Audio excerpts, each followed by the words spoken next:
guys and girls, welcome back to the Brothers Boyd. It is episode 2. We're going to talk about some more comics this week. This is Chris coming at you from live from the New Bern Studios. And this is Josh, and we're back at it again this week with episode 2. Can't wait to share with you what we've been reading. And now, just because it was just us two, we have added a third member, our other brother, Daniel. Hi, I'm Daniel. I'm coming at you from the power of the internet today. I actually live probably about 2 hours away, so we are doing this through the internet today. I have been reading comics probably since I was 5 years old, maybe. I remember going to flea markets and picking up issues of Spider-Woman, and we bought like a big box full of them, and we like read all those, and that got me hooked into comics. But right now, I'm actually currently trying to get back into comics. My comic shop went and shut down back a few months ago, and I'm slowly trying to find options to go to places. And I am reading a little bit, catching up right now. And I will say right now, probably the two books I'm really reading the most are Flash and Action Comics. Those have been the two I've read this week, and the two that I've been trying to keep up with. I am going to expand a little bit more now that I'm figuring out where I'm going to go to this comic shop. Say probably my all-time favorite character is Superman, just like Josh. So I kind of just one of my favorites. All right, but let me get it back to you because I'm rambling. So here you go, guys. All right, yeah, Daniel, I can't wait to talk to you about Action and get your take on it. I've been reading that one as well, and I've got some great to say about it. So today I'm going to open us up with the first book. I've been reading Batman Superman World's Finest, and we're going to talk about issue number 1. The book is being written by Mark Waid, and the artist is Dan Mora. And my first impression was, yeah, it's a Superman book. I always pick up the Superman books because I enjoy those. Correct, and it's a Batman book. Well, notice it's Batman Superman's World.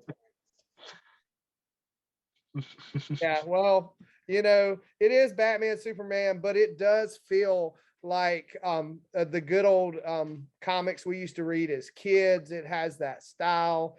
They come together. You've got Batman, Robin, and Superman running around. They're fighting each other's villains. The art in it is just beautiful. It almost, even though the pages are the new pages, they kind of look like a classic comic page that you would have gotten on the old style paper.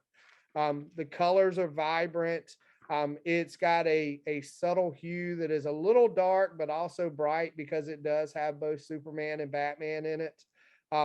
The combination of Batman having to fight a Superman villain, Superman having to fight a Batman villain just makes for an interesting read. They have to figure out each other's strengths and work through that. So what you're saying is all Batman has to do is beat Lex Luthor and he's done, where Superman's got a whole bunch of villains he's going to have to fight. Well, Batman does have a large rogues gallery, but no, Batman in this issue is going up against Metallo, which is pretty interesting. Yeah, actually, I've read this book too. It's really good. The coloring, like he said, is great. The artwork is beautiful in this book.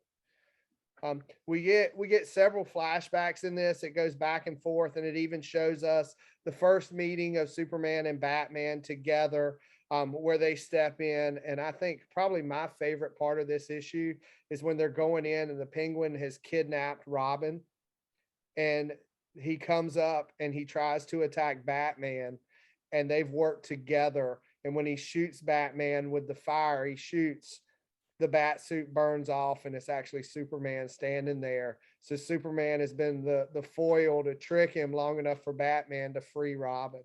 I thought that was a really, really awesome way to do that. And the Penguin is just like surprised totally by the end. It goes into Metallo using some red kryptonite to infect Superman, and we get some really great character work here.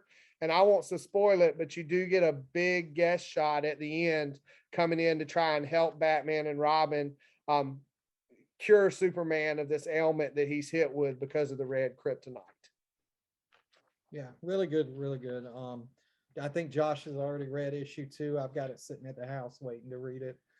So I'm pretty excited. I think book 3 came out this week. Unfortunately, our shop was a little behind. They weren't able to get it. So looking forward to being able to pick that one up next week.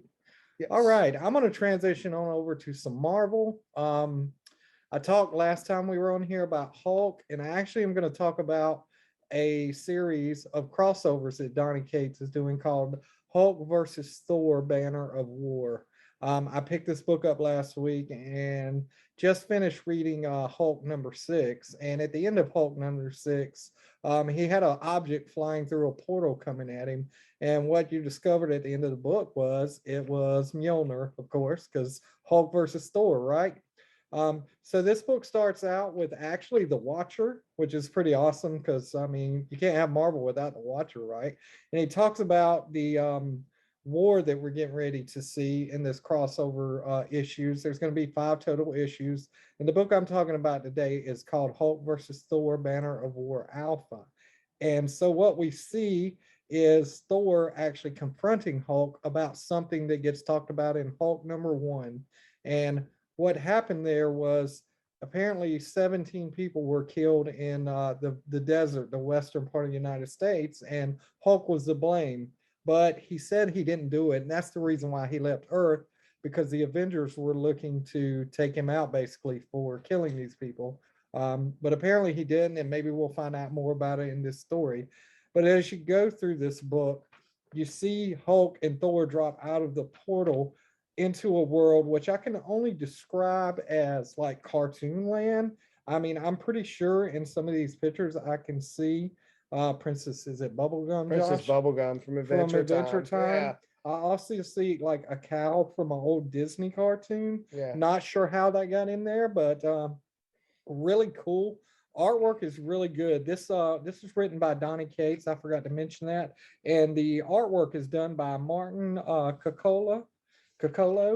Um, so Thor calls upon Lady Sif, who now controls the Bifrost, and gets them to take them to a different world where they can actually fight. They come to another world in this book, and the funny thing is, when you look at the gatefold on this thing, it looks like a front page or the opening screen for a Mortal Kombat fight or some kind of fight, as you have Hulk on one side, Thor on the other, and it looks like we actually have a power bar at the top telling how much power they have left. That looks like Marvel Contest of Champions, so the phone game, the mobile Absolutely. game. Yeah. I've not played it, but that's exactly what you're looking at. But as you continue to read, you just see that this fight is going on, and you've got an immovable object versus an unstoppable force. So we really don't know who's going to win this fight. One thing I will share, kind of a spoilers thing, but not really a spoilers. If you haven't been reading Donny Cates' Thor, Odin actually died 2 episodes ago in Thor, and when he died, Mjolnir was actually crushed. Well, Mjolnir was reforged, but the spirit of Odin now lives in Mjolnir and communicates telepathically with Thor as he's fighting, which makes for a really cool idea. One of the kind of grosser things I'll kind of share with you. Thor actually places Mjolnir on Hulk as he's laying on his stomach. And of course, obviously, he can't move. But in order to get out of it, he actually calls upon all of his past battles with the Hulk or with Thor and gains enough strength where he actually stands up and pretty much just lets Mjolnir make a hole in the middle of his stomach so that he can get back into the fight. There's a very special surprise guest ending into this book. I will leave it there because I don't want to share that. But I would say if you're a Hulk fan or a Thor fan, check this out. It's a really cool book, and I'm looking forward to reading the rest of this story. Daniel, what you got for us? Okay, I have Flash number 776. I've been reading through the Flash. I'm actually about 5 issues ahead of this, but I had to talk about this issue specifically because it was such a fun read. The writer for this issue is Jeremy Adams. He's taken over for Joshua Williamson and brought Wally West back as the Flash, and this has just been a really fun read altogether. And The artist is Fernando Pasarin. I hope I got your name right. Sorry if you're watching this.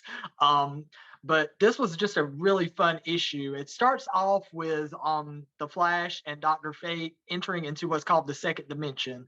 And they go into the second dimension, and on the second page, you see the Dr. Fate turn around and look at the actual audience and go, "We need your help." And they just from there are telling you in the book to interact with the book throughout the entire issue. So you're going through, they will get attacked by monsters, and they'll tell you, "Hey, I need you to turn the book sideways or counterclockwise to shake these enemies off of us," or um, they'll get into a cavern and all of a sudden all these like statues light up torches and try to set them on fire, and they'll look at you, the audience, and go, "Hey guys, can you blow on this book?" So they'll blow the candles out, and the candles get blown out. It's just such a fun ride. But you go through the entire issue doing things like that, and it's just such a fun and creative way of doing an issue to me. And finally they get through this, and you get through the adventures, and they pull themselves out of the second dimension, and you learn why they were in the second dimension, and it's comes up to be Eclipso was there. So that's where they kind of leave off. They meet up with the Justice League Dark, and they're telling them that Eclipso is kind of the reason why everything's going on like this, and that's kind of where this issue leads off. But yeah, that was just like one of the most fun reads I had in quite a while. And I think if you can go through your back issues, try to find this, because that's just a fun issue that is well worth the read. All right. I love the breaking the fourth wall and getting interactive with it. That's a pretty good idea. And Eclipso, I think, is one of the ones. I'm spoiler alert, I'm a little ahead of you, Daniel, with the whole Justice League Incarnate Dark Crisis. I think he's one of the villains that's going to be part of the Great Darkness that is coming up. I believe so. I haven't read to that far. I'm trying to get all of Justice League Incarnate and read that, but that's where I'm really looking forward to getting to that, because I enjoyed Infinite Frontier a lot, and I really do want to read Dark Crisis. They're doing some awesome stuff. All right, guys, my next book is one that is just, it's not quite as fun as what Daniel was reading, but it's just a campy, fun read. They have put out a new 6-issue mini, and the first issue is out, called the Jurassic League. And it takes the characters of the Justice League and it places them in prehistoric time. And the Justice League is made up of dinosaurs. It is written by Juan Guiadon and Danielle Warren Johnson, and I apologize if I mispronounced your name, but Juan also does the art in this book, and the art is pretty amazing too. There's some great stuff. We open up with a spaceship crash landing on the Earth in the time of dinosaurs and caveman, and instead of being an alien in there, there's a dinosaur egg, and we all know who crashes the Earth. That's going to be our version of Superman.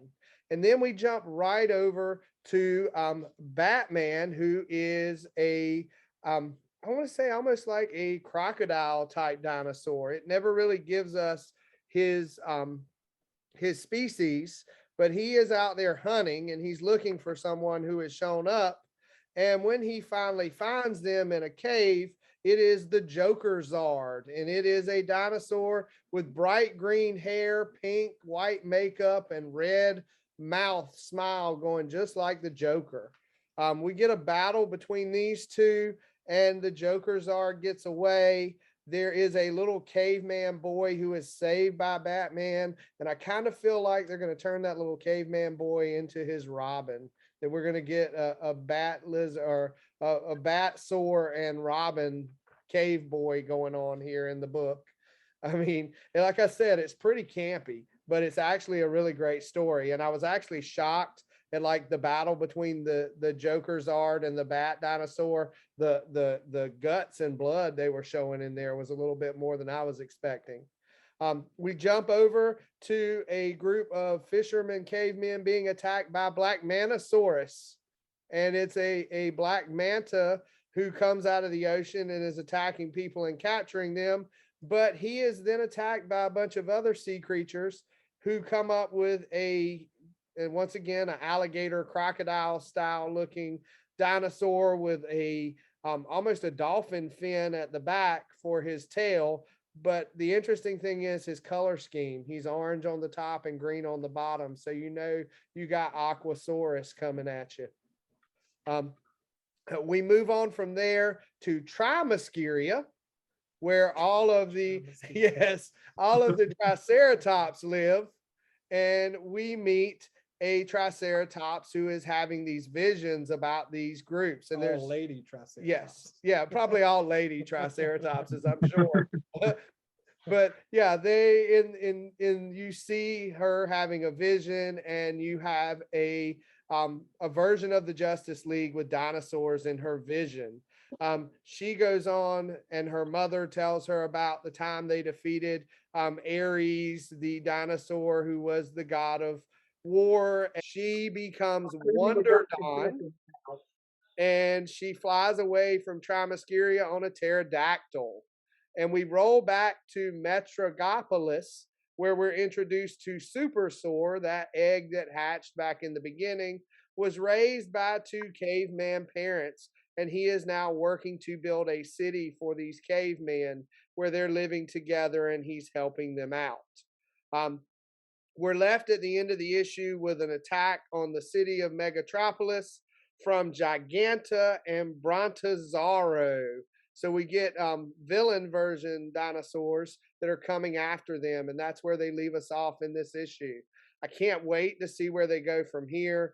It's just a fun read. It was, great imagery, great images, pictures of the characters, the way they're done, and they it's weird to see a dinosaur with the hope and imbuing that ability of Superman that we see in the comics. It's kind of funny to see that. You would think he'd be much more brutal, but he's not. Sounds like fun. I think that might be the theme of this week. A lot of fun books. But let me be not really a downer, but I mean, Batman is fun. Joshua Williamson is kind of winding down his time on writing Batman, as we all know at Batman 125. Chip Zdarsky's taken over as writer. We're so excited about that. I love his writing. He's a great writer, and I've seen some of the artwork from the new book, and it looks amazing. But what I want to talk about today is a book called Shadow War Alpha. And so anytime you mention the word shadow around Batman, you automatically know what we're going to be talking about. We're going to be talking about the League of Shadows. And if you haven't read Batman in a long time, let me just go ahead and give you like a little refresher. So Ra's al Ghul was the leader of the League of Assassins, and there was a shadow war and things like that. And his daughter, her name was Talia al Ghul. She and Bruce Wayne had a son together. His name is Robin. Is not Robin, it's Damian, I'm sorry. But he is the current Robin in Batman comics. So he has Batman as a father and Ra's al Ghul as his grandfather. So when we start this Shadow War book, we see that something's going on near the Lazarus pits. And we see Ra's al Ghul talking to someone, and we eventually see that it's his mother. There's something a little bit shady about what's going on there, because all of a sudden Ra's al Ghul decides that violence is no longer the answer, and that he sees that people are the future of people is hopeful. So he decides to go and turn himself in along with his daughter, and he wants to share the secrets of the Lazarus pit with everyone. As he's getting up in front of everyone to speak, unfortunately, Deathstroke shoots and kills Ra's al Ghul. No problem, right? Because we've got the Lazarus pits to bring him back to life. So hopefully we haven't seen the end of Ra's al Ghul, but who knows? Maybe it's the death of Ra's al Ghul. There's some really great scenes in this comic as well. Beautiful artwork done by the guy's name is Victor Bogdanovich. He's a great artist. But right after we see the shot from Deathstroke that supposedly kills Ra's al Ghul, we see a fight going on between Batman and Deathstroke. And Robin, slash Damien is trying to get to his grandfather because he knows he's dead. But what he finds out, there is a grenade laying right beside his grandfather, and the grenade explodes before he can get there. Deathstroke says, "Hey, I guess you can't put him in the Lazarus pit anymore." So obviously, what's going to happen now is, as we see later in the book, there's some beautiful imagery of Batman actually comforting his son who has lost his grandfather. But as we move along, we see Deathstroke incorporated, and there's some discussion about why did you do this without our permission. So we're confronting Slade about this and asking him. Slade reveals that it was not him that did it, so we don't know who did it at the time. And so I think maybe by the end of the Shadow War, which is, this is going to be a 5-issue crossover as well, is crossing across some Batman, Detective, and I believe some of the Deathstroke comics. But the reason why there's a war, obviously, when you kill the leader of the League of Assassins, you know there's going to be retaliation. So the whole book ends with a pretty much the League of Assassins breaking into Deathstroke Incorporated, and what goes from there we don't know, but we shall see. I think the next book is Batman 122, and so I'm looking forward to reading that. And that's all I've got on that one, and I'm gonna give it back to Josh now. All right, guys. So we have one final book that all three of us have read together that we're going to talk about. We have been looking at new imprints from different places. We've talked Marvel, we've talked DC. Well, our last book is an Image book today. I've followed Scotty Young through some of his Little Gotham and Tiny Titans that he did. I think he did the Young X-Men, the little X-Men book as well. There was some really great stuff there. He's doing Strange Academy right now as well. Nice. And he did a Marvel he did a Marvel interpretation of the Wizard of Oz. It's really worth checking out too. Oh, absolutely. Yes, yeah. But his latest book is a mini series coming from Image called Twig. And I've been, branching out from DC, reading some of the Image stuff and Boom Studios and all. And when I read the intro for this, when they were describing it, they describe it as a bone adventure set in the Dark Crystal and Labyrinth worlds. I can agree with that. Yeah, that was the description the Image gave it.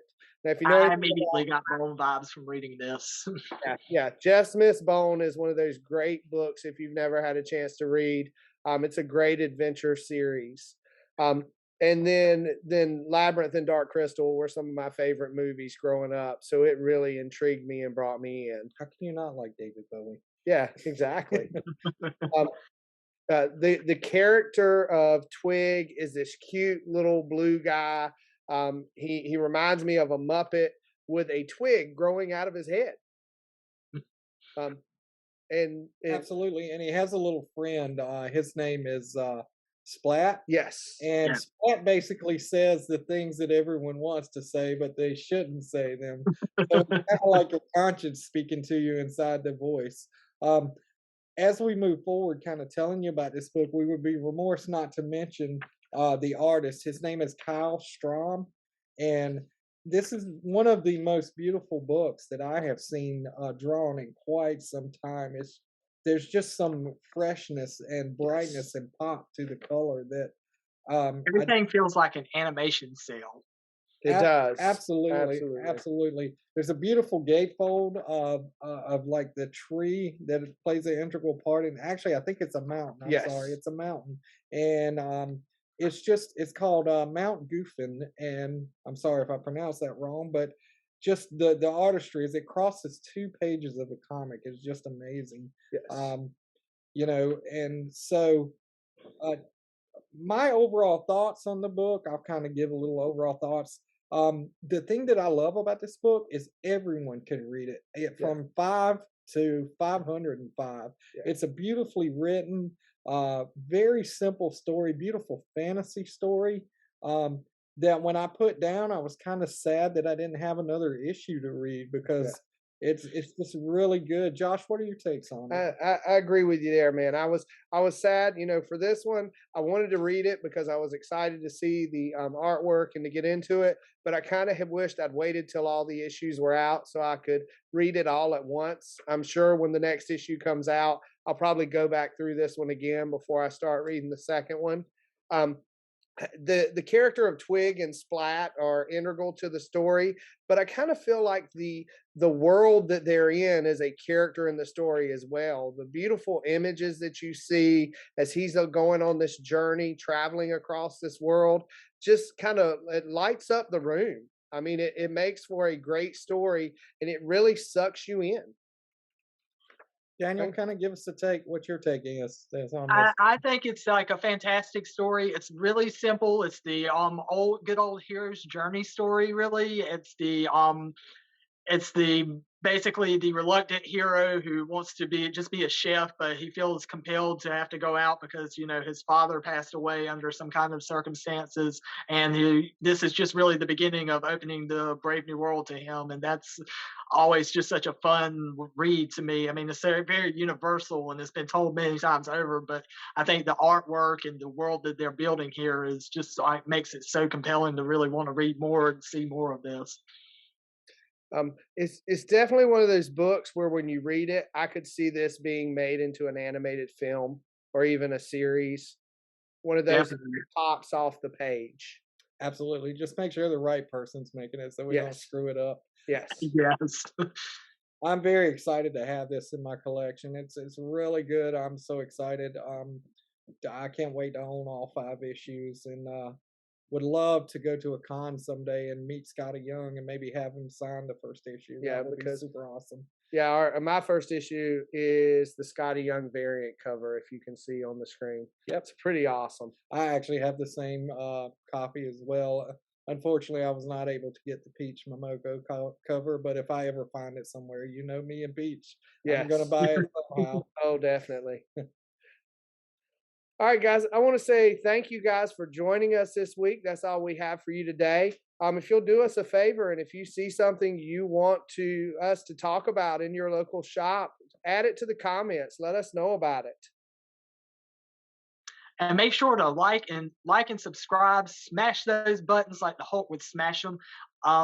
Give the little bell a ring and make sure so you're notified of when our next video is. Also, check us out on social media. We've got a page, the Bearded Bro. I'm sorry, we're all kind of bearded, but Yeah. we're the Brothers Boyd. Boyd. Yes. We've set up our social media now, so we're ready for you to give us suggestions there, like us there, follow us there. At the Brothers Boyd on Facebook, Instagram, all the little icons you see down here at the bottom of the screen. And also, if you have something you want us to talk about or have any ideas, you can email us at thebrothersboyd@gmail.com. Before we leave, I want to say thank you to my friend Chris Bennett and their band Widow for allowing us to use their music in our intro and exit. And keep reading, keep visiting those comic book shops, keep your collection going. And until the next video, we will see you at See the you at the shop. shop.